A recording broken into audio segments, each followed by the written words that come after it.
So a greenhouse is a controlled environment where we can keep the plants warm if it's cold, cool them off if it's hot outside.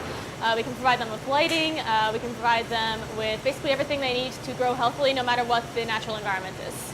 This first room that we come into is primarily the domain of the biology department, the garden department, and people who are doing research with the plants.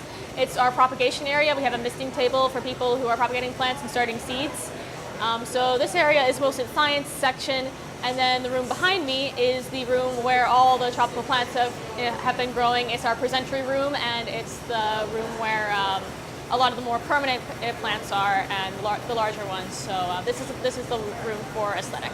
My role in taking care of the greenhouse is, I pretty much do everything. Everything's manual here, so there's nothing that's set up by a computer.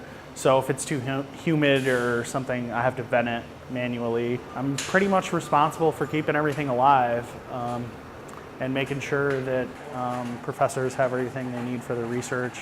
Historically, it's just been, sort of plants needed for labs or things like that. But there's also an aquaponics system. I'm a part of the research team for aquaponics, and I also work for the aquaponics system, so I do things like ordering different supplies and just general maintenance for the system. So an aquaponics system has a big fish tank, and it pretty much circulates the water from the fish tank through plant beds and uses the natural waste from the fish to grow plants as a natural fertilizer. I like working here because sometimes it's just a nice escape from writing essays and reading other things. I go and I get to work with fish and plants, and it's just like a breather kind of from everything. My favorite part of the greenhouse is I'm sort of at liberty to sort of create things that I want or get things in that I personally enjoy, and sort of, my excitement for some things spills over into students or other people that I'm working with, and that's a really nice part of it.